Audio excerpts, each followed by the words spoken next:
तो हेलो दोस्तों, स्वागत है आपका हमारे YouTube channel Rakesh science centre में। मैं राकेश यादव बिहार से।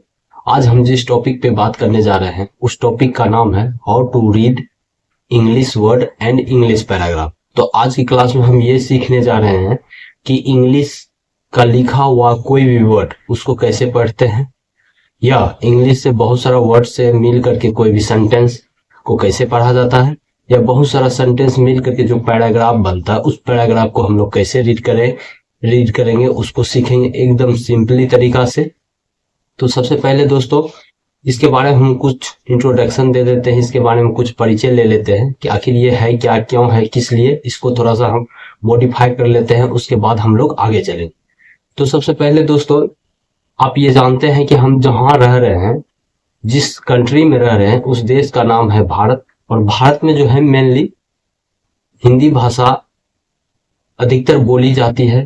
पूरे भारत के विशेष विशेष राज्यों में, क्षेत्रों में, हर एक जगह पर हिंदी भाषा बोली जाती है। हिंदी बोलने वाले आदमियों की संख्या भारत में अधिकतर है। तो वही दूसरे तरफ जो है जब से भारत में ब्रिटिशों का शासन प्रशासन रहा तो भारत में एक अपना भाषा छोड़ के ब्रिटिशों ने गया, जिसे हम लोग अंग्रेजों के नाम से भी उसे इंडिकेट करते हैं। तो अंग्रेज आया भारत पे करीबन 100 वर्ष तक जो है शासन प्रशासन किया भारत। और जाहिर सी बात है आप जहां रहेंगे इतने लंबे समय तक और जिस परिवेश में रहेंगे उसका कुछ ना कुछ असर आप पे पड़ेगा, और वहां कुछ ना कुछ आपका असर उस पे पड़ेगा। वही बात रहा भारत पे। तो भारत पे जो 100 वर्षों तक ब्रिटिश शासक ने शासन किया हमारे भारतीय पर, तो भारत में एक भाषा को मूल रूप से छोड़ के गए, जिसको हम लोग बोलते हैं इंग्लिश भाषा। तो इंग्लिश भाषा के बारे में हम लोग इंग्लिश भाषा के बारे में हम लोग विशेष जानकारी प्राप्त करते हैं। आखिर इंग्लिश में लिखा हुआ कोई भी वर्ड कैसे पढ़ा जाता है। वर्ड पढ़ने के बाद उसके बाद हम लोग सेंटेंस पढ़ने के लिए सीखेंगे कि इंग्लिश में लिखा हुआ कोई भी सेंटेंस कैसे पढ़ते हैं, और बहुत सारा सेंटेंस आपस में कंबाइन हो करके जो पैराग्राफ बनता है उसको हम लोग कैसे पढ़ते हैं। तो दरअसल इसमें हम लोग इंग्लिश में लिखा हुआ हर एक वर्ड को सीखेंगे पढ़ने के लिए, एकदम स्टेप बाय स्टेप, बेसिक से एडवांस तक सीखेंगे। आप मेरे चैनल पे बने रहिएगा। यदि आपको मेरा बताया हुआ चीज अच्छा लगता है, और यदि आपको लगता है कि ये किसी और की जरूरत को पूरा कर सकता है, तो आप वीडियो को उसको शेयर कीजिए, आप लाइक कीजिए, शेयर कीजिए, सब्सक्राइब कीजिए और बेल आइकन को दबा दीजिए, ताकि हम कोई भी नया अपडेट हम अपने चैनल पर डालेंगे तो सबसे पहले आपको नोटिफिकेशन गिरेगा और तब जाके आप उसे अच्छे ढंग से देख सकते हैं। तो वही बताएं हम कि भारत में जो है अब जो है मेनली 2 प्रकार की भाषाएं बोली जाती हैं, भाषाएं बोली जाती है पूरे भारतवर्ष में। पहली भाषा तो हिंदी है और दूसरा जो भाषा है वो इंग्लिश है। तो ठीक है, तो इंग्लिश के बारे में हम लोग अच्छे से जिक्र करेंगे। आप मेरे चैनल पे बने रहिए। तो चलिए अब जो है हम स्टार्ट करते हैं कि इंग्लिश को कैसे पढ़ा जाता है। आप मेरे चैनल पे बने रहिए।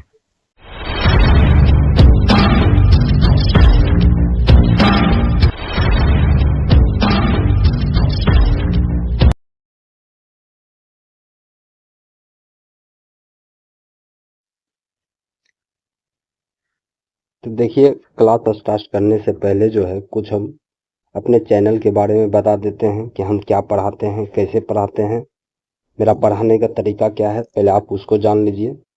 तो मेरा चैनल का नाम जो है राकेश साइंस सेंटर है। आपको हमारे चैनल पे साइंस भी बेहतर सीखने को मिलेगा, मैथ भी बेहतर सीखने को मिलेगा और इंग्लिश भी बेहतर सीखने को मिलेगा। तो इस चैनल को बनाने का मेरा मेन उद्देश्य यही है कि जितने भी बच्चे हैं या जो भी पढ़ाई लिखाई से जुड़े हुए हैं उसे बेसिक से लेकर के एडवांस तक सोचने के लिए सिखाना मेरा लक्ष्य है। तो हम हर एक चीज़ जहाँ जहाँ जो भी स्टूडेंट जहाँ भी पढ़ता है, जहाँ उसको क्लियर कोई टीचर नहीं कर पाता तो हम कोशिश करेंगे क्लियर करने का, ताकि आपको बेहतर समझ विकसित हो, आप सही से समझ सकते हो। तो मेरा जो पढ़ाने का तरीका है, देखिए सबसे पहले हम पढ़ाई स्टार्ट करने का जो पहला स्टेप होता है हम वहाँ से सीखते हैं। कि पहला स्टेप कि आपको लिखने की ढंग आनी चाहिए कि बेहतरीन कोई भी इंग्लिश में लिखा हुआ कोई भी पैराग्राफ, कोई भी हिंदी में लिखा हुआ पैराग्राफ किसी भी भाषा को हो तो उसको अपने हाथों से कैसे एकदम सुंदर और बेहतरीन राइटिंग में लिखा जाता है, इसको लेकर के हमने ऑलरेडी वीडियो बना चुके हैं। यदि आपको लिखने में आपकी राइटिंग सही से ढंग से नहीं बैठ रही है, लिखने का क्या प्रोसेस क्या तरीका होता है, तो वो सबसे पहले आप मेरे राकेश साइंस सेंटर पे जाइए, प्लेलिस्ट में चेक कीजिए, वहाँ पे राइटिंग स्किल का पूरा कोर्स होगा, 4-5 वीडियो होगा। उसमें हमने बहुत बेहतरीन ढंग से हिंदी और इंग्लिश के पैराग्राफ को लिखने के लिए अच्छे से डिस्क्राइब किए हैं, तो आप पहले उसको देखिए। यदि आप मेरा राइटिंग स्किल का पूरा कोर्स कर चुके हैं तो उसके बाद आप आइए हिंदी रीडिंग कोर्स पे। हिंदी कैसे पढ़ा जाता है, जब तक हम लोग जो है भारत में रहते हैं, भारत में सबसे पहला प्रायोरिटी जो भाषा को दी जाती है उस भाषा का नाम है हिंदी। तो सबसे पहले इंग्लिश पढ़ने के लिए हमें हिंदी भी बेहतरीन आनी चाहिए, उसके बाद हम लोग इंग्लिश स्टेप बाय स्टेप अच्छे से सोच सकते हैं, समझ सकते हैं और अपना दिमाग विकसित कर सकते हैं। तो उस प्रकार हमने पहला एक प्लेलिस्ट बनाया है राइटिंग स्किल का, उसमें 4-5 वीडियो होगा, आप उसको बेहतरीन ढंग से अच्छे से देखिए, बार बार प्रैक्टिस कीजिए जैसे हमने करने के लिए बताया है। उसके बाद जो है Hindi reading skill, Hindi reading skill को भी बेहतरीन करने के लिए हमने एक प्लेलिस्ट बनाया है जो आपको हिंदी कंप्लीट कोर्स करके मेरा प्लेलिस्ट में मिल जाएगा। आप जा करके वहाँ होगा, उसका करीबन 7-8 वीडियो होगा हिंदी पढ़ने का। वहाँ जा कर के पहले आप एक एक वीडियो अच्छे से देख करके उस पर सोचिए, विचारिए, विचारने के बाद आप आगे बढ़िए। उसके बाद जब आपको हिंदी बेहतरीन ढंग से पढ़ने के लिए आ जाएगा, बार बार प्रैक्टिस कीजिएगा, उसके बाद आप आइए मेरे इंग्लिश कोर्स पे। तो यहाँ कंप्लीट इंग्लिश रीडिंग कोर्स को लॉन्च कर रहे हैं, जिसको लेकर के आप डेली एक एक वीडियो देख करके अच्छे ढंग से और घर में प्रैक्टिस करके आप इंग्लिश भी सीख सकते हैं। तो चलिए हम इधर उधर की बातें कम करते हैं, अब हम अपने मेन मुद्दा पे आते हैं कि हम लोग इंग्लिश में दिया गया कोई भी पैराग्राफ, पहले कोई भी वर्ड, कोई भी सेंटेंस और कोई भी वर्ड को कैसे पढ़ेंगे उसको थोड़ा सा डिस्कस कर लेते हैं। तो रुकिए, हम स्क्रॉल करके सबसे टॉप पे जा रहे हैं, ऊपर पे जा रहे हैं।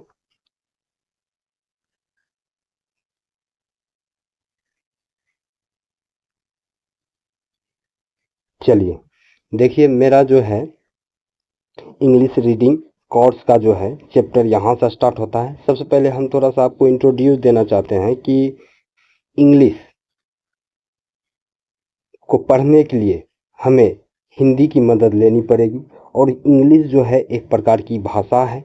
और भाषा होता क्या है कि भाषा उसको बोलते हैं हम लोग, तो जब किसी एक व्यक्ति अपने मन की बातों को या अपने भावनाओं को किसी दूसरे व्यक्ति के समक्ष या सामने या प्रकट लिख करके या बोल करके प्रकट करे, और दूसरा व्यक्ति पहले व्यक्ति के मन की बात को सुनकर या पढ़ कर के समझे, उसी को भाषा बोलते हैं। भाषा का लिखने का 2 तरीका होता है, भाषा का 2 ढंग होता है, एक मौखिक होता है, दूसरा लिखित होता है। मौखिक भाषा जो होता है, कोई व्यक्ति बोलता है और दूसरे व्यक्ति उसको सुन करके समझता है, इसे मौखिक भाषा बोलते हैं। और लिखित भाषा, कोई भी व्यक्ति अपने मन की बातों को किसी दस्तावेज में लिख करके प्रकट करे और दूसरा व्यक्ति उस व्यक्ति के मन की बातों को पढ़ करके समझे, वही भाषा का लिखित रूप कहलाता है।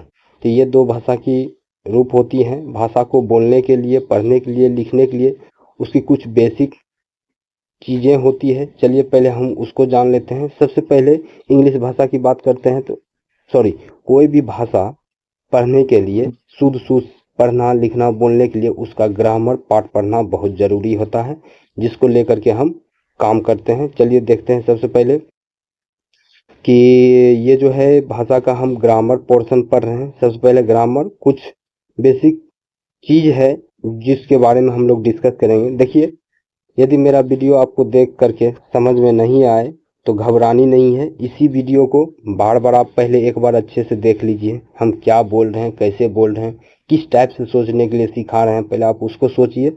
उसके बाद आ करके यदि आप कॉपी पेन लेकर के बैठिए और नोट बनाना स्टार्ट कर दीजिए। और ये बना करके आप इसी को बार बार प्रैक्टिस कीजिएगा। जहाँ भी पढ़ने में कोई भी दिक्कत हो, फटाक से मेरा वीडियो खोलिए, वहाँ से देखना स्टार्ट कीजिए।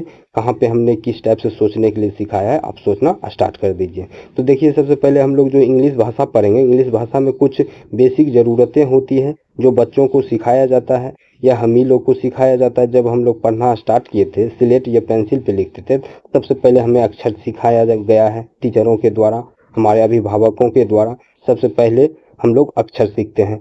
अभी फिलहाल हम हिंदी भाषा की नहीं बल्कि अंग्रेजी भाषा की बात कर रहे हैं, तो अंग्रेजी भाषा के बारे में हम बता देते हैं। पहले समझ लीजिए, एक एक वर्ड समझ लीजिए, तब जा करके आप अच्छा समझ विकसित कर सकते हैं। जैसे देख लीजिए, लेटर, लेटर का हिंदी होता है अक्षर, ठीक। और इंग्लिश भाषा में भी लेटर लिखा जाता है। याद कीजिए, हम लोग स्लेट में, कॉपी में, इंग्लिश वाले कॉपी में लिखा करते थे ABCD। इसका लिखने का दो ढंग होता था, कैपिटल लेटर और स्मॉल लेटर। उसी के बारे में हम लोग जिक्र कर लेते हैं। तो चलिए हम एक एक शब्द पहले पढ़ करके आपको हम समझाने की कोशिश करते हैं, आप समझिएगा। सबसे पहले देख लीजिए लेटर।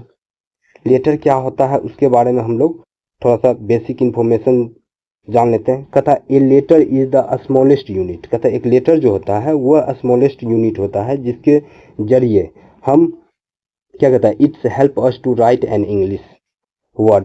कहता है जिसके मदद से हम कोई भी इंग्लिश वर्ड लिखना स्टार्ट करते हैं। देखिए, इसको हम ऐसे समझते हैं।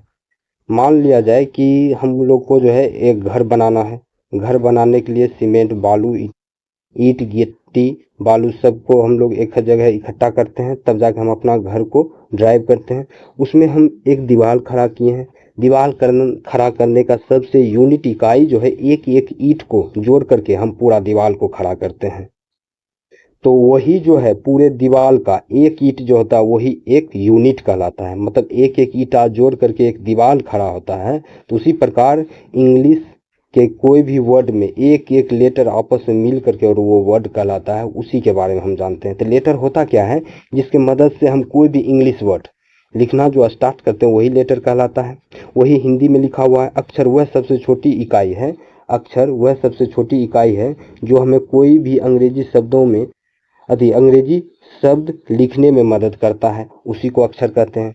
टोटल जो होता है अंग्रेजी में अक्षर 26 लेटर होते हैं, 26 लेटर होते हैं। और इसे लिखने का दो तरीका होता है, एक कैपिटल लेटर होता है और दूसरा स्मॉल लेटर होता है। कैपिटल लेटर याद है आपको, इस टाइप से लिखा जाता है, और ये जो है स्मॉल लेटर ऐसे लिखा जाता है। याद कीजिए, कैपिटल लेटर जो होता था, हम इंग्लिश कॉपी में जो लिखते थे, इंग्लिश लाइन में 4 लाइन ऐसे ड्रॉ हुआ करता था, ठीक, जिसमें ऊपर में रेड लाइन, नीचे में रेड लाइन और बीच में ब्लैक या ब्लू लाइन से ये लाइन ड्रॉ होता था, हॉरिजॉन्टल लाइन। और इसमें जो होता है कैपिटल लेटर, ऊपर से 3 लाइन में हम लोग ड्रॉ करते थे। जैसे ए लिखना था ऐसे हम लोग ए लिखते थे, ठीक। अब बी लिखना था तो ऐसे हम लोग बी लिखते थे, और सी लिखना था तो ऐसे सी लिखते थे। कहने का मतलब ये ऊपर के 3 लाइन में, ठीक ना, मेजर करते हुए हम लोग कैपिटल लेटर लिखा करते थे। कहने का मतलब कैपिटल लेटर जो होता है 3 लाइनों में लिखा जाता है। कैपिटल लेटर 3 लाइनों में लिखा जाता है।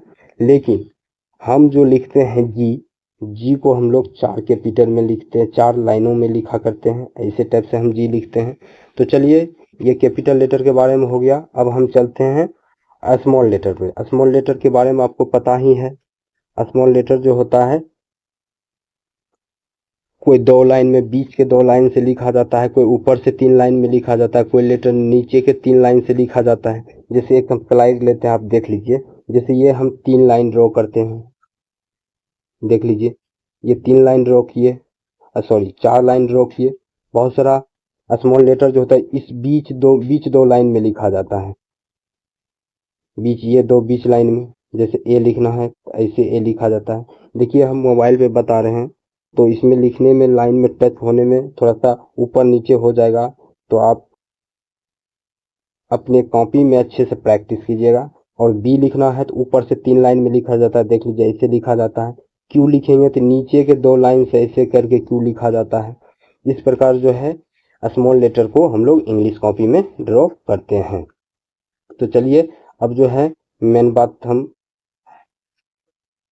अपने अथी पे आ जाते हैं। देखिए, जितने भी अक्षर हैं, दरअसल इंग्लिश में जो है 26 लेटर होता है। 2600 लेटर को फर्दर दो पार्ट में डिवाइड किया गया है। एक वॉवेल के नाम से जाना जाता है और दूसरा कॉन्सोनेंट के नाम से जाना जाता है। वॉवेल्स का हिंदी होता है स्वर अक्षर और कॉन्सोनेंट का इंग्लिश हिंदी होता है व्यंजन अक्षर। जिस प्रकार हम लोग ने हिंदी में स्वर अक्षर और व्यंजन अक्षर के बारे में जाना है, उसी प्रकार इंग्लिश भाषाओं में या इंग्लिश शब्दों में या इंग्लिश सेंटेंसों में इंग्लिश लेटर को दो टाइप से बांटा गया है, वॉवेल्स और कॉन्सोनेंट। वॉवेल्स क्या होता है, देखिए जितने भी कैपिटल हो या स्मॉल लेटर हो, उसमें से ए, E, I, O and you को ही वॉवेल्स के नाम से जाना जाता है। ठीक, इसके अलावा जितने भी ये पांचों लेटर को निकाल लिया जाए तो बाकी जितना भी 21 लेटर बचता है वो 21 लेटर कॉन्सोनेंट कहलाता है। तो देखिए इसमें लिखा क्या हुआ है, पीडीएफ में हम पढ़ के एक बार बता देते हैं। कहता है वोवेल्स का मतलब होता है स्वर अक्षर। कहता है A, E, I, O and U are known as a vowel. कहता है A, E, I, O, you को वोवेल के नाम से जाना जाता है। ठीक, टोटल इसकी संख्या 5 होती है। ठीक, और प्रत्येक वोवेल की जो साउंड होती है अलग अलग साउंड होती है। एक ही लेटर का बहुत सारा साउंड होता है, इसी के बारे में हम लोग अच्छे से जानेंगे। पहले आज की स्लाइड अच्छे से आप देख लीजिए, उसके बाद अगले क्लास में हम बताएंगे कि कौन सा लेटर को किस ढंग से पढ़ा जाता है, वैसे सीखेंगे। ठीक, तो सबसे पहले अब कॉन्सोनेंट को जान लेते हैं। कॉन्सोनेंट का हिंदी होता है व्यंजन अक्षर। कहता all the letters except A, E, I, O and U are known as a consonant. कहता है जितने भी लेटर्स हैं उसमें से ए, ई, आई, ओ और यू को बाद कर देंगे, उससे बचा जितने भी लेटर बचेंगे उसी को कॉन्सोनेंट कहा जाता है। इसकी संख्या टोटल 21 होती है। The number of total number of consonant is 21। मतलब कॉन्सोनेंट की संख्या। वोवेल के बारे में जान लेते हैं। इसको लेकर के बहुत सारे दुविधाएं उत्पन्न होती है माइंड में लेकर के, तो इसको हम लोग क्लियर कर लेते हैं। सेमी वोवेल, देखिए यदि मेच्योरिटी शब्द में देखिएगा तो इसके वर्डों को तोड़िएगा सेमी वोवेल तो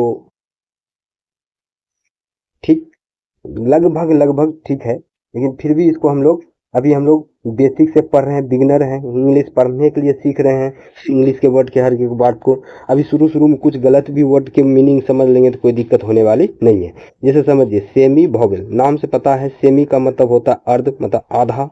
वोवेल्स कब आधा वोवेल कहलाएगा, आधा कॉन्सोनेंट कहलाएगा, उसी को लेकर के जिक्र है। पहले तो ये समझ लीजिए कि सेमी वोवेल किस लेटर को कहते हैं। डब्ल्यू और वाई को सेमी वोवेल कहा जाता है। कब ये वोवेल होगा, कब कॉन्सोनेंट होगा, इसको लेकर के जान लेते हैं। देखिए लिखा क्या हुआ है, सेमी वोवेल, इसका हिंदी होता है अर्ध स्वर। अर्ध स्वर कहने का मतलब कभी स्वर में हो गिनती आएगा तो कभी व्यंजन में गिनती आएगा। तो लेकिन कहता है W and Y are called the semi vowel. W और वाई को जो है सेमी वोवेल कहा जाता है। ठीक, बट इसका दो कंडीशन है कि पहला कंडीशन ये फुलफिल करेगा कि किस वक्त जो है डब्ल्यू और वाई को कॉन्सोनेंट बोलेंगे और किस वक्त जो है डब्ल्यू और वाई को वोवेल बोलेंगे। ये कहता है जब किसी भी वर्ड की, कहता है when they are in the starting of a word, कहता है जब ये किसी वर्ड के स्टार्टिंग में होता है तो ये कॉन्सोनेंट के नाम से जाना जाता है। ठीक, लेकिन दूसरा क्या है, कहता है when they are in the end of a word, कहता है जब ये किसी वर्ड के लास्ट में आता है, ठीक ना, लास्ट में आता है तब उसे वोवेल्स कहा जाता है। और जब वर्ड के किसी भी वर्ड के शुरू में रहता है तो कॉन्सोनेंट कहलाता है। इसके बारे में थोड़ा सा देख लेते हैं, इन दोनों में अंतर क्या है, वोवेल और कॉन्सोनेंट को लेकर के देख लेते हैं। कुछ एग्जाम्पल लिए हुए हैं हम, जैसे एक वर्ड लिए हैं, यहाँ देख सकते हैं आप, यहाँ लिए हुए हैप्पी। हैप्पी एक वर्ड लिए हुए हैं, इसको देखिए आप, तो हैप्पी एक वर्ड लिए हुए हैं, यहाँ पे देखिए HAPPY हैप्पी है, HAPPY हैप्पी। और यहाँ Y जो है लास्ट में है, इस वर्ड के लास्ट में Y इंडिकेट कर रहा है, और यहाँ पे जो है Y सेमी वोवेल है। ठीक, और सेमी वोवेल में कैसा है, तो ये Y जो है वोवेल साउंड दे रहा है। क्या दे रहा है, वोवेल साउंड दे रहा है, लास्ट में है, इसलिए ये क्या होगा, वोवेल हो जाएगा। और दूसरा एग्जाम्पल देख लीजिए, जैसे माई में भी Y लास्ट में है तो Y क्या हो जाएगा, वोवेल साउंड हो जाएगा। और यहाँ जो है, यहाँ पे देख लीजिए, और यहाँ एक भी कुछ वर्ड लिखे हुए हैं, जैसे यंग, यहाँ है यंग, Y जो है शुरू में स्टार्टिंग में है इसलिए Y कॉन्सोनेंट हो जाएगा। यहाँ Y जो है स्टार्ट में है इसलिए Y कॉन्सोनेंट हो जाएगा। कोई दिक्कत? तो एक बार फिर से हम इसको एक बार रिकॉल करा देते हैं कि आखिर हमने क्या पढ़ा। ये 2 पॉइंट सेमी वोवेल को लेकर के। सेमी वोवेल, डब्ल्यू और वाई को सेमी वोवेल कहा जाता है। कब ये वोवेल होता है, कब ये कॉन्सोनेंट होता है, उसके बारे में जान जाते हैं। तो सबसे पहले देख लीजिए, ये किसी भी वर्ड के शुरू में रहेगा, स्टार्ट में रहेगा तो ये कॉन्सोनेंट कहलाएगा, और किसी भी वर्ड के लास्ट में रहेगा तो ये वोवेल कहलाएगा। जैसे देख लीजिए, यहाँ लास्ट में हैप्पी है, वाई है, तो वाई जो है यहाँ वोवेल साउंड दे रहा है। यहाँ यंग जो है वाई स्टार्ट में है, इसलिए ये कॉन्सोनेंट साउंड दे रहा है। और यहाँ वाई, डब्ल्यू एच वाई, यहाँ डब्ल्यू और वाई, डब्ल्यू कॉन्सोनेंट है और वाई क्या है, वोवेल है। आशा नहीं, पूर्ण विश्वास है कि आपको ये बातें समझ में आई होगी। ठीक है, अब अगला वर्ड जो हम जान लेते हैं वो है वर्ड्स। अगला जो पॉइंट है जिसको हमको जाननी है उसका नाम है वर्ड्स। वर्ड्स का हिंदी होता है शब्द। अब शब्द क्या होता है इसको पहले हम पढ़ लेते हैं, उसके बाद हम अपने शब्दों में आपको समझाएंगे। कहता है ये word is a group of letter. एक वर्ड जो होता है बहुत सारे अक्षरों का समूह होता है, विच गिव अस ए सेंस, जो हमें मतलब देता है, उसी को हम लोग वर्ड बोलते हैं। तो हिंदी में लिखे हैं, कहता है अक्षर के समूह को ही वर्ड कहते हैं जो सही मतलब दे। ठीक है, तो जैसे देख लीजिए यहाँ पे जो है किस किस वर्ड का यूज हम लोग किए हैं उसको पहले आइडेंटिफाई कर लेते हैं। जैसे यहाँ कैट को लीजिए, कैट में 3 लेटर का यूज किया गया है, सी, ए और टी का यूज किया गया है। ये तीनों लेटर को आपस में मिला करके एक वर्ड बना है जिसका नाम है कैट, और इसका मीनिंग भी होता है, इसलिए ये क्या कहलाया, वर्ड कहलाया। उसी प्रकार पेन है, PEN मिल करके पेन बना है। फिर RED red, HOME home, BOY boy, ETC। इसी प्रकार जो है बहुत सारा लेटर को आपस में कंबाइंड करके मिला करके हम एक वर्ड को बनाते हैं। तो बात यहाँ ये है, तो क्या सर हम किसी भी लेटर को आपस में मिला लेंगे तो क्या वो वर्ड कहलाएगा? नहीं, बिल्कुल नहीं कहलाएगा। वर्ड कहलाने के लिए उसके पहले उसका एक चीज़ होनी बहुत ज़रूरी है, जो भी लेटर को आप मिला करके कोई भी वर्ड बना रहे हैं तो उसका मतलब होना बहुत ज़रूरी है। जैसे आप एक एग्जाम्पल के तौर पे आप देख सकते हैं, जैसे हमको पेन लिखना है, PEN, हम पेन ड्रॉ किए हैं। अब ये तो सही मीनिंग दे रहा है, इसका हिंदी होता है कलम। ठीक, इसका हिंदी कलम होता है। बट यदि हम इसको ऐसे लिख सकते हैं NPE, ऐसा जो है दो आखिर है ही, ये तीनों लेटर से ही मिल करके बना है, क्या ये वर्ड कहलाएगा? बिल्कुल नहीं। क्यों नहीं वर्ड कहलाएगा? क्योंकि इसमें जितने भी अक्षर का जो पोजीशन हो, जहाँ जहाँ पे मिल करके बना है, ऐसा कोई भी मीनिंग नहीं देता है। देखिए, मीनिंग कहने का मतलब कोई भी चीज़ आप पढ़ रहे हैं तो उसका इमेज आपके माइंड में आनी चाहिए। जैसे हम पढ़े पेन, तो पेन का इमेज आपको माइंड में आ जाता है कि पेन कैसा होता है, खैर उसका कुछ ना कुछ मीनिंग होता है, इसलिए ये वर्ड होगा। और ये NPE कहने का मतलब ऐसा कोई मतलब नहीं है जो इसे हम लोग वर्ड के श्रेणी में रखें। तो चलिए अब हम लोग आगे बढ़ते हैं, आगे की स्लाइड को देख लेते हैं क्या है। तो वही कहता है, और एक बात है, कहता है किसी भी वर्ड में लेटर का सही ऑर्डर होना जरूरी है। ऑर्डर करने का मतलब स्थान। जैसे हम लोग कैट लिखेंगे तो कैट का ऑर्डर यही हमेशा यही होगा, CAT। कहने मतलब फर्स्ट पोजीशन पे A होगा, सेकेंड पोजीशन पर फर्स्ट पोजीशन पर C होगा, और सेकेंड पोजीशन पे A होगा, और थर्ड पोजीशन पे हमेशा T होगा। तब ये आपस में मिल करके एक वर्ड बनाएगा। तो इसी को बोलते हैं किसी भी वर्ड में लेटर का सही ऑर्डर होनी बहुत ज़रूरी होती है। चलिए अब हम लोग जो है आगे की स्लाइड देख लेते हैं। देखिए, अब हम देखिए सबसे पहले हम लोग ने किसके बारे में पढ़ा? सबसे पहले हम लोग ने लेटर के बारे में पढ़ा, A से Z को लेटर बोलते हैं। ठीक, उसके बाद हमने वर्ड को पढ़ा। वर्ड किसको बोलते हैं? बहुत सारा लेटर आपस में मिल करके जो सही मतलब देता है वो वर्ड कहलाता है। अब हम मेनली सेंटेंस पे आते हैं। सेंटेंसेस का हिंदी होता है वाक्य। अब वाक्य के बारे में जान लेते हैं। देखिए पहले स्लाइड में क्या लिखा हुआ है, पहले हम इसको आपको डिस्कस कर देते हैं, उसके बाद हम आगे बढ़ेंगे। ए वर्ड या ग्रुप ऑफ वर्ड, कहता है एक वर्ड या बहुत सारा वर्ड आपस में मिल करके, which give us a complete sense, जो हमें उसका पूरा मतलब देता है, is known as a sentence. वही क्या कहलाता है? सेंटेंस कहलाता है। कहता शब्द के समूह को जो पूरा अर्थ दे, सेंटेंस कहलाता है। तो समझ जाइए कि लेटर, एक लेटर मिल करके वर्ड बनाता है, और एक वर्ड मिल करके आपस में सेंटेंस बनाता है। तो इसका कुछ नोट इम्पोर्टेंट बात है 3, उसको हम लोग जान लेते हैं। कहता है किसी भी सेंटेंस में वर्ड का सही क्रम, किसी भी सेंटेंस में, देखिए किसी भी सेंटेंस में वर्ड का सही क्रम होना जरूरी है। ठीक, फिर वही दूसरा पॉइंट क्या कहता है? प्रत्येक सेंटेंस का पहला लेटर कैपिटल होता है। फिर तीसरा पॉइंट क्या कहता है? प्रत्येक सेंटेंस के लास्ट में फुल स्टॉप, क्वेश्चन मार्क या एक्सक्लेमेशन मार्क होता है, इसीलिए इस मार्क को इंड पंक्चुएशन कहते हैं। इसके बारे में थोड़ा सा हम लोग जान लेते हैं। तो सेंटेंस का भी ऑर्डर होनी बहुत ज़रूरी है। जैसे यहाँ देख लीजिए, यहाँ पे हम लोग देख लेते हैं। जैसे देख लीजिए, यहाँ एक सेंटेंस है, इस सेंटेंस का नाम है आई एम। इस सेंटेंस जो लिखे हैं आई एम ए स्टूडेंट, ये एक सेंटेंस है। अब देखिए सेंटेंस लिखने का क्या ऑर्डर है, इसको हम लोग अच्छे से बेहतरीन ढंग से ग्रामर में पढ़ेंगे। सबसे पहले थोड़ा सा हम यहाँ आपको इंट्रोड्यूस करवा देते हैं। किसी भी सेंटेंस का लिखने का जो स्ट्रक्चर होता है, सबसे पहले सब्जेक्ट होता है, ठीक, उसके बाद वर्ब होता है, ठीक, उसके बाद लास्ट में जाकर कोई भी कॉम्प्लीमेंट होता है, और जब लास्ट में जाकर के 3 सिंबल का यूज किया जाता है। या तो फुल स्टॉप होगा, या तो क्वेश्चन मार्क होगा, या एक्सक्लेमेशन मार्क होगा। यही 3 सिंबल आपस में कंबाइंड बन कर करके तब जाके एक सेंटेंस कहलाता है। और इसका ऑर्डर होना जरूरी है सबसे पहले। और भी है सेंटेंस बनता है, कोई बहुत सारा सेंटेंस जो है वर्ब से स्टार्ट होता है, उसके बाद सब्जेक्ट होता है, और लास्ट में क्वेश्चन। और इंट्रोगेटिव सेंटेंस जो पढ़ेंगे, प्रत्येक इंट्रोगेटिव सेंटेंस जो होता है, 2 टाइप के इंट्रोगेटिव सेंटेंस होता है। एक यस नो क्वेश्चन होता है, और दूसरा WH क्वेश्चन वर्ड होता है। यस नो क्वेश्चन में डायरेक्ट ऐसा स्टेटमेंट पूछा जाता है जिसका आंसर यस या नो में आंसर रिप्लाई मिले। जैसे आपसे हम पूछेंगे कि क्या आप आज मार्केट चलिएगा, आपके मन की बात होगा, जाने को होगा तो आप बोलिएगा यस जाएंगे, नहीं जाने का मन होगा तो नहीं बोलिएगा। अब ऐसा क्वेश्चन पूछ देंगे व्हाट इज योर नेम, अब यहाँ तो आप यस या नो में नहीं आंसर दे सकते हैं। हम पूछेंगे आपका नाम क्या है, तब क्या बोलिएगा, हाँ या नहीं, ऐसा नहीं होता है। तो आपको बोलना पड़ेगा, वहाँ कुछ ना कुछ आपको शब्द में यूज करना ही पड़ेगा जो आपका नाम है प्रिपेयर।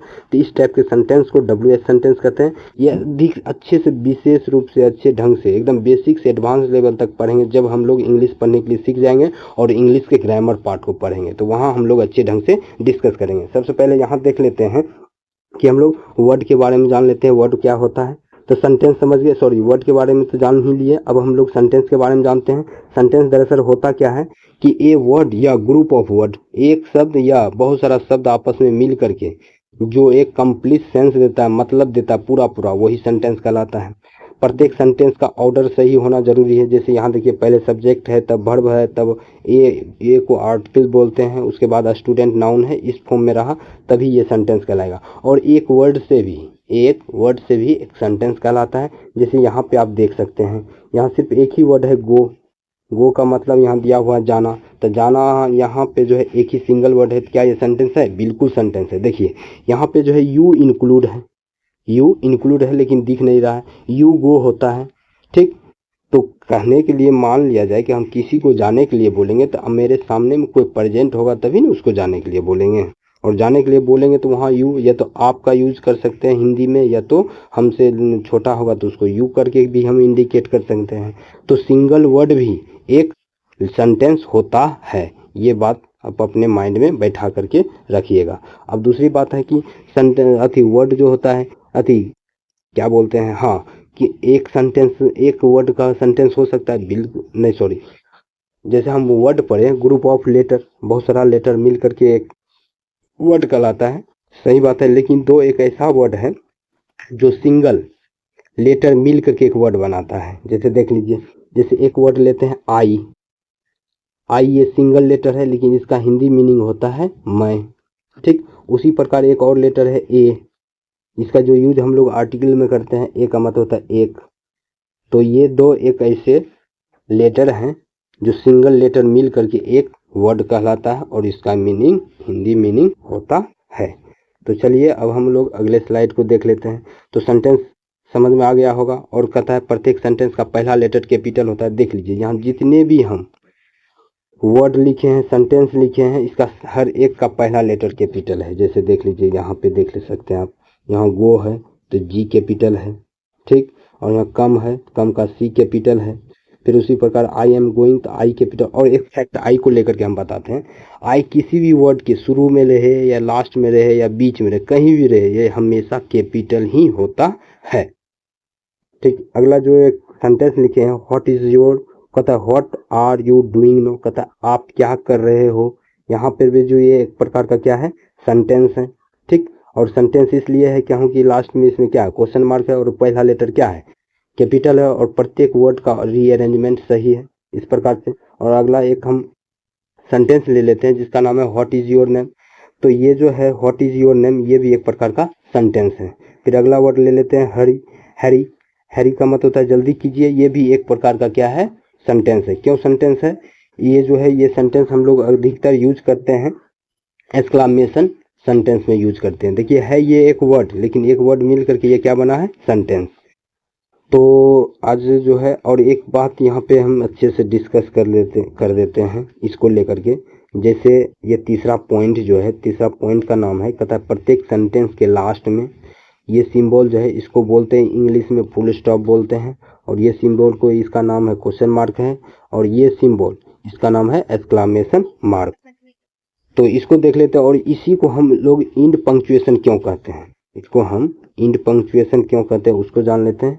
ये इंड पंक्चुएशन इसलिए कहलाता है ये क्योंकि किसी भी सेंटेंस के लास्ट में इसका यूज किया जाता है।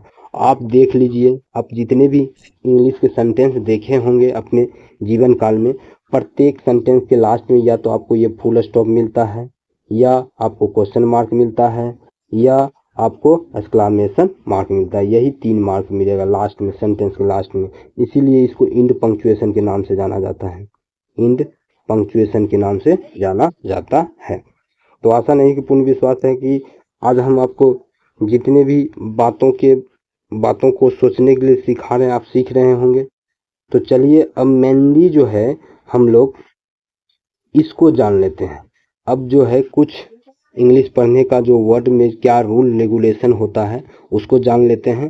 सबसे पहला एक पॉइंट को हम लोग ने यूटिलाइज किए हैं जिसका नाम है पंक्चुएशन। इसको क्या पढ़ते हैं, इसको प्रोनाउंसिएट करते हैं इसका नाम है प्रोनाउंसिएशन। इसको हम लोग क्या पढ़ते हैं, प्रोनाउंसिएशन, और इसका हिंदी होता है उच्चारण। सही बात है, हमारे मुंह से जितने भी हवाएं निकलती है वो जहाँ जहाँ टच करती है, जीभ में, दांत में, जीभ जहाँ जहाँ टच करती है, और लिप्स भी मतलब होठ भी जहाँ जहाँ टच करती है, उससे निकलने वाला हर एक ध्वनि एक उच्चारण को क्रिएट करता है। तो ठीक है, प्रोनाउंसिएशन क्या होता है इसके बारे में जान लेते हैं। देखिए किसी भी वर्ड, कोई भी वर्ड आप उठाइए, इंग्लिश का ले लीजिए या हिंदी का ले लीजिए, उसको सही ढंगों से शुद्ध कैसे पढ़ा जाता है, बोला जाता है, वही प्रोनाउंसिएशन कहलाता है। प्रोनाउंसिएशन का हिंदी होता है उच्चारण। प्रोनाउंसिएशन का हिंदी क्या होता है, उच्चारण। तो चलिए हम लोग इसके बारे में अच्छे से देख लेते हैं कि ये होता क्या है। जो लिखा हुआ उसको पढ़ लेते हैं। कहते हैं punctuation refer to the way. तो पंक्चुएशन जो होता है एक तरीका को रेफर करता है, इन विच वर्ड, जिसमें वर्ड को या वर्ड या लैंग्वेज आर स्पोकन, या कोई भी भाषा बोला जाता है। इंक्लूड द साउंड, इसमें क्या क्या इंक्लूड रहता है, साउंड इंक्लूड रहता है, और इंटोनेशन इंक्लूड रहता है, स्ट्रेस इंक्लूड रहता है, और रिदम इंक्लूड रहता है। Use to the convey meaning, जो मीनिंग बताने में क्या करता है, दिखाता है। देखिए ये डेफिनेशन आपको समझ नहीं आया तो कोई दिक्कत है, आप बस इतना समझिए प्रोनाउंसिएशन होता क्या है। पर किसी भी वर्ड को शुद्ध जो पढ़ने का जो तरीका होता है और उसको पढ़ने में क्या क्या यूज होता है उसको जानना ही प्रोनाउंसिएशन कहलाता है। तो प्रोनाउंसिएशन में जो होता है मेनली रूप से ये वर्ड उसमें इंक्लूड रहता है, इनको जानना बहुत जरूरी होता है। जैसे साउंड कहता है इंक्लूडिंग द साउंड, इसमें साउंड भी इंक्लूड होता है। किसी वर्ड को पढ़ने के लिए मुंह से आवाज़ निकलनी बहुत जरूरी है। जैसे मान लीजिए कोई गूंगा है, वो तो किसी भी वर्ड को, कैसा भी वर्ड को प्रोनाउंसिएट नहीं कर सकता है। तो प्रोनाउंसिएशन करने के लिए उससे सबसे पहले क्या इंक्लूड रहता है, साउंड, मतलब आवाज़ आनी चाहिए मुंह से। उसके बाद है इंटोनेशन होनी जरूरी है। उसके बाद है स्ट्रेस, मतलब किसी भी वर्ड पे कितना जोर दिया जाएगा वो जानना जरूरी है। और इंटोनेशन होता है सुर। अब जैसे आपको कोई गाना गाने के लिए दिया जाएगा, आपके बोल में, आपके सुर में ऐसा कोई दम ही नहीं है जो आप कभी मान लीजिए कोई गाना आपको दे दिया सामने में, आप वो गाना कभी नहीं सुने हैं, आप उसको उस गाना का सुर और लय आपको पता नहीं है, तो आप कैसे उस गाना को गा सकते हैं। तो सोच लीजिए कैसा लग सकता है। तो वही बात है, किसी भी वर्ड प्रोनाउंसिएशन करने के लिए पहली बात तो साउंड होनी जरूरी है। उसके बाद इंटोनेशन का मतलब सुर में बोलनी है, ठीक। उसके बाद स्ट्रेस का मतलब होता है किस वर्ड पे कहाँ जोर देना है, कहाँ नहीं देना है, किस शब्द को हौले में निकाल देना है, किस पे थोड़ा सा दम लगाना है, जोर देना है, वो इसमें हम लोग जानेंगे। उसके बाद जो अगला बात है रिदम का रिदम का जो हिंदी होता है लय होता है, इसका भी हिंदी क्या होता है? लय। लय का मतलब क्या होता है? अब मान लीजिए आपको एलकेजी यूकेजी नर्सरी में मैडम या मिस या टीचर या सर कोई भी आपको जो है आपको रिदम वर्ड याद करवाया जाता होगा, मतलब पोएम याद करवाया जाता था, उसी को बोलते हैं रिदम। मतलब किस सुर में पढ़ाया जाता है। जैसे आज कीजिए आपको पढ़े होंगे Johnny Johnny yes papa, it is sugar no papa, ठीक ना। ये सब ऐसे ऐसे रिदम्स हैं जिसे हमें अपने स्कूलों में लय और सुर के साथ सिखाया जाया करता था।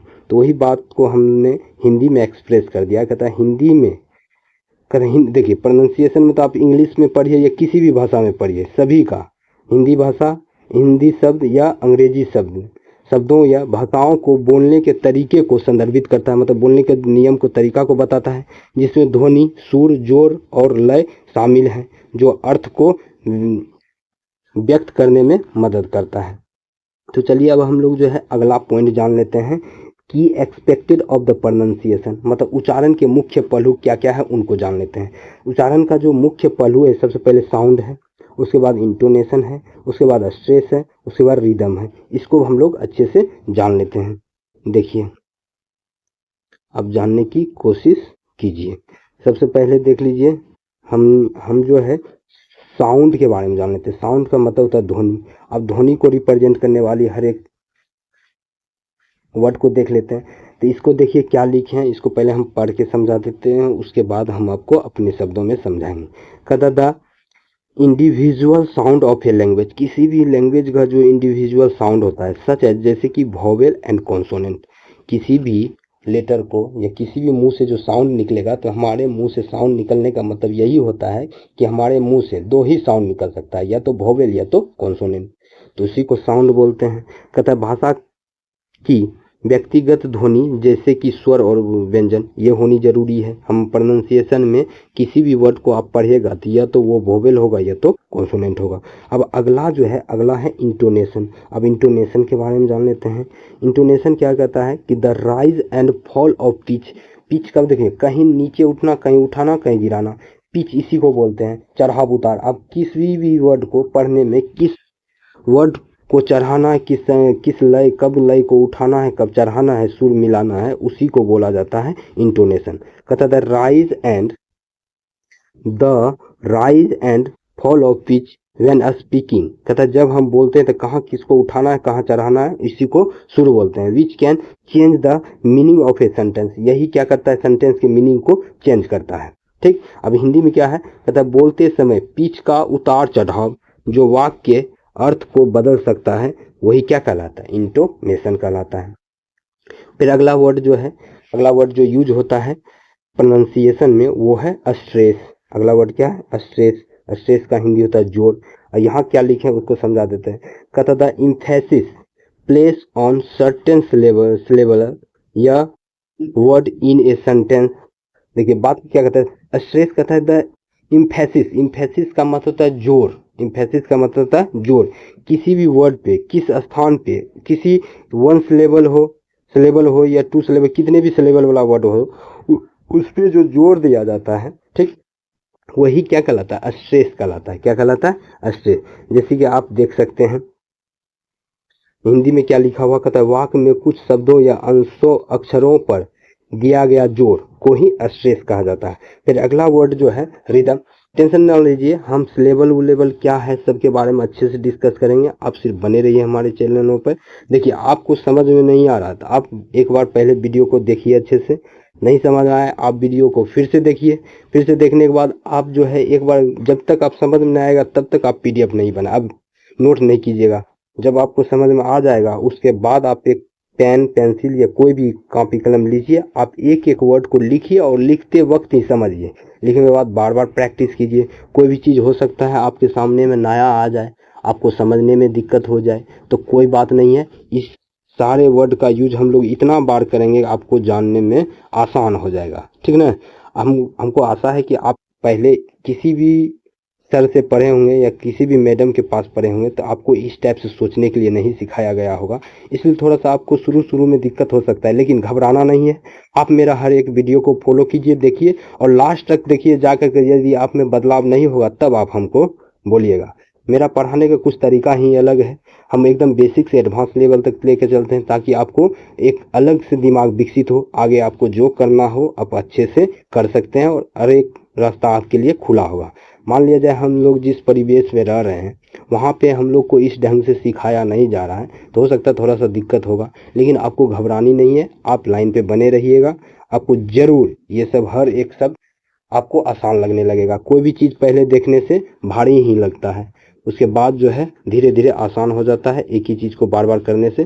तो ठीक है, अब देखिए हम लोग रिदम के बारे में जान लेते हैं। रिदम होता क्या, व्हाट इज रिदम? रिदम का हिंदी होता है लय।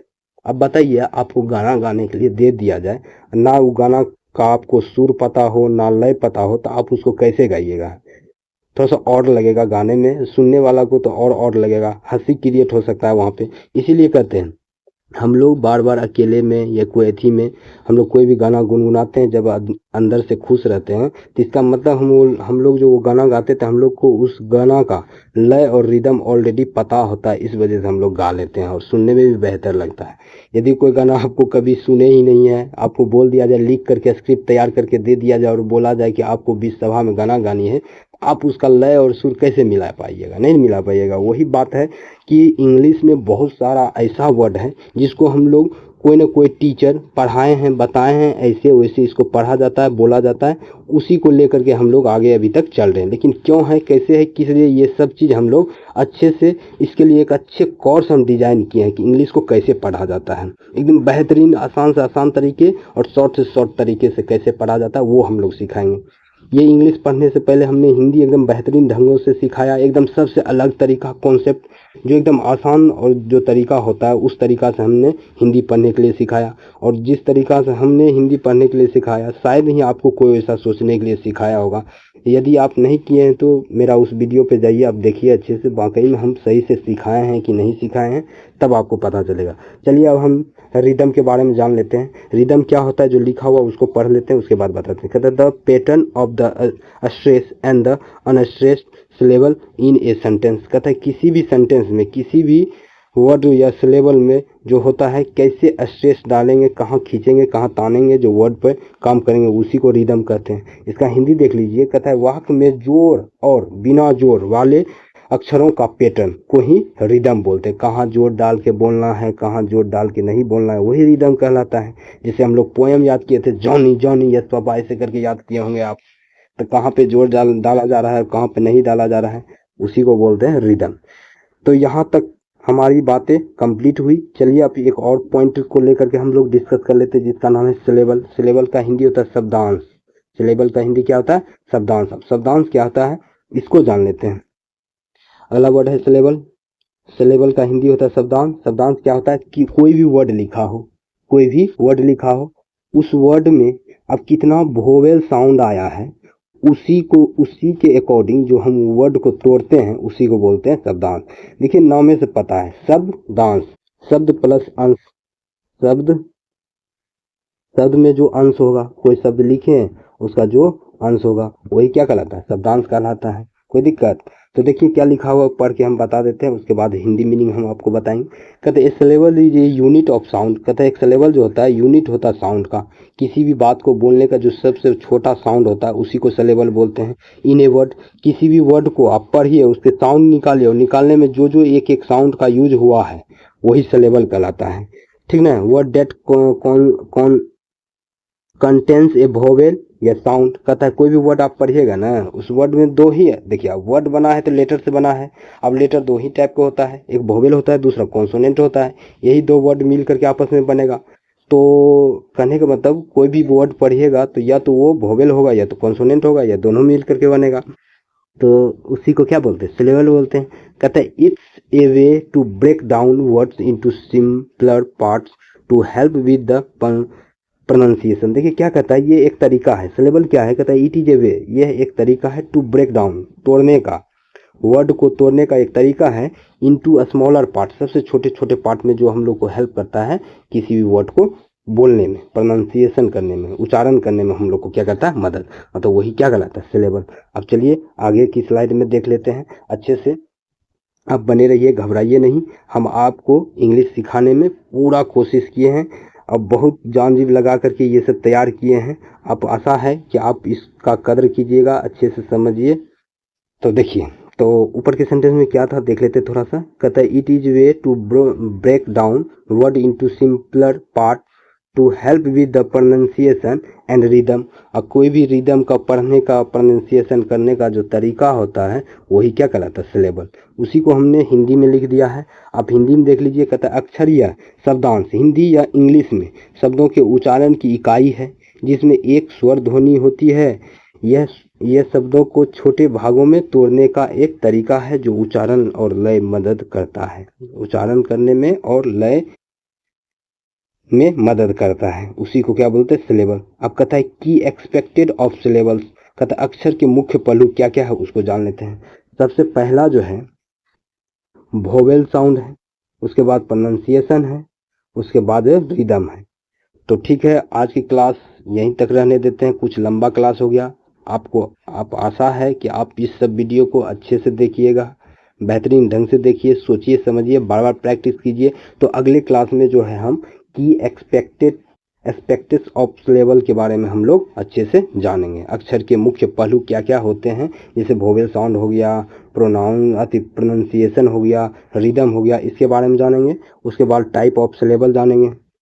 सिलेबल कितने टाइप का होता है, मोनोसिलेबल होता है, पॉलीसिलेबलिक होता है, इस सब के बारे में हम लोग अच्छे से जानेंगे। इंपोर्टेंस ऑफ सिलेबल, हमारे जीवन में कैसा सिलेबल का इंपोर्टेंस क्यों है, इंपोर्टेंस को लेकर के, जैसे प्रोनाउंसिएशन को लेकर के इम्पोर्टेंट है, पोइट्री एंड रिदम को लेकर के इम्पोर्टेंट है, लैंग्वेज और लर्निंग, ये सब सीखने में हम लोग का सिलेबल जो होता है बहुत मदद करता है। उसके बाद हाउ टू आइडेंटिफाई सिलेबल, हम लोग सिलेबल को पकड़ने के लिए सीखेंगे कि कैसे पकड़ेंगे, किसी भी वर्ड में कहाँ सिलेबल है, कितने सिलेबल है, उसको जानेंगे। ठीक ना, सिलेबल का पैटर्न क्या होता है, ओपन सिलेबल होता है, क्लोज सिलेबल होता है, सिलेबल स्ट्रेस होता है, इसके बारे में हम लोग डिटेल से अच्छे ढंग से जानेंगे। उसके बाद जो आएंगे हम लोग बेसिक चीज, वो जो पढ़ रहे हैं वो भी बेसिक है, थोड़ा सा एडवांस हो जाता है। आप लोग कभी नहीं सुने हैं, नहीं जाने हैं, तो इसलिए आपको लेकर के थोड़ा सा, उसको लेकर के थोड़ा सा आपके मन में कुछ ऐसा बातें क्रिएट हुए होंगे। उसके लिए जो है आप लाइन बने रहिए मेरे साथ, आपको हर एक पॉइंट क्लियर होगा। अब हम लोग इंडिया में कैसे, जैसे मान लीजिए व्हाट्सएप चलाते हैं, इंस्टाग्राम चलाते हैं, जो भी जितने भी सोशल मीडिया चलाते हैं, उसमें हम अपने दोस्तों को कैसे SMS करते हैं, उसके बारे में भी हम लोग एक एक चीज़ के बारे में जानेंगे। ठीक ना, देख लीजिए सारा कोर्स हम लोग इस टाइप से डिजाइन किए। फिर साउंड ऑफ इंग्लिश अल्फ़ाबेट का हर एक साउंड के बारे में जानेंगे, जैसे ए का साउंड कितना होता है, ए का जो साउंड, इसका रूल पढ़ेंगे। ए का मेनली जो होता है 6 प्रकार का साउंड होता है, 6 साउंड भी हम लोग जानेंगे क्या क्या बोलते हैं। ए को बोलते हैं ए भी बोलते हैं, अ भी बोलते हैं, आ भी बोलते हैं, ओ भी बोलते हैं, ए शॉर्ट साउंड भी बोलते हैं, लॉन्ग साउंड बोलते हैं। इस सब चीज़ ने हमने एक अलग तरीका से डिजाइन करके आप लोग के सामने समक्ष रखे हैं। इसके बारे में हम लोग अच्छे ढंग से डिस्कस करेंगे, बेहतरीन ढंगों से डिस्कस करेंगे।